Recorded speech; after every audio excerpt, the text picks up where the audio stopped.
All right, we'll be taking you to Cape Town at the St. George's Cathedral, where my colleague and senior reporter Ayesha Ismail will be telling us what's going on there. As you can see with the visuals on eNCA, those are live visuals, of course, from ordinary South Africans, politicians, celebrities, and whomever who has been putting flowers outside the cathedral. We know that that is where the funeral service of the late Arch will be held this Saturday, as well as the memorial service on Friday at around 10 o'clock in the morning.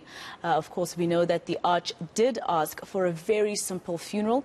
He has been given a Category 1 official funeral by President Cyril Ramaphosa. He did ask that it not be called a state funeral because he was not a part of government. But of course, because of the caliber that the Archbishop, the caliber of leader that the Archbishop was, he is been afforded a Category 1 official funeral. He has also asked that his remains, his ashes, be interred at that very church.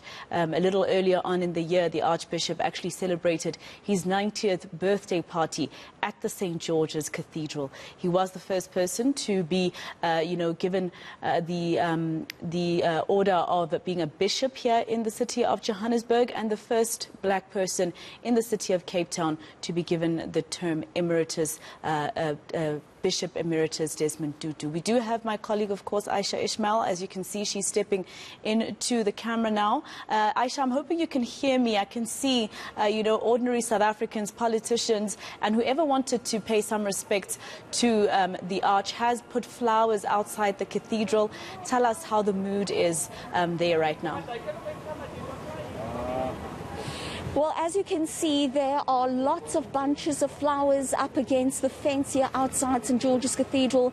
People, have taken time out of their busy schedules to come here and just to meditate for a short while and to reflect on the life and times of the Archbishop. But I am going to speak to some of the people here, and especially to some of the young people, to tell us about their fondest memories of the Archbishop. Now, I saw you standing there for quite a while, meditating, reading the messages. What are your memories of the Archbishop? I think this speaks quite powerfully to the impact that he's had on South Africa, because I did a project on him in grade 6, and he really touched me. And to be quite honest, I don't remember much of him, but I remember the way his actions made me feel. And I think that speaks really powerfully to the impact that he's had on my generation, because I know people now who look up to him. I look up to him, and a lot of his antics, just the way that he wasn't afraid to speak his truth in his mind and influence everybody to do the same. I have a lot of respect for him. I just want to ask you, as a young person, when you heard the news of the passing of the Archbishop, what was the first thing that came to mind? I was shocked, because knowing someone who has done so much for me personally, I was just heartbroken.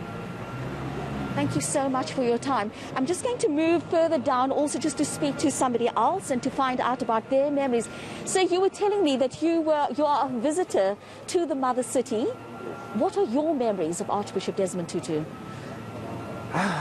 He was a great moralist, a spiritual giant. For us who were in a different church than him, he made us to be activists from a moral point of view, from a Christian point of view. I remember when we first voted, 1994, I was working in Nyanga. He voted in my station, and my uncle was in Robben Island for 10 years. When my uncle said he's leaving politics, he wants to follow in the footsteps of Desmond Tutu and work for the church full time. That's what he did. So in our family, and as a young activist at the time, that's the memory that comes to me. And he challenged everybody that you can think of. I don't know what to say. He's a giant, a moral giant, a spiritual giant. South Africa is lost. Thank you so much for your time, sir. And there, as we hear people having fond memories of Archbishop Desmond Tutu, we also heard Cyril Ramaphosa describing him as one of the nation's finest patriots. And as we know now that the preparations for the Archbishop is in full swing, we now know that there will be memorial services being held across the country for the Archbishop. On Wednesday here in the city of Cape Town, there will be an official memorial service held by the city of Cape Town. That will start at 6 p.m.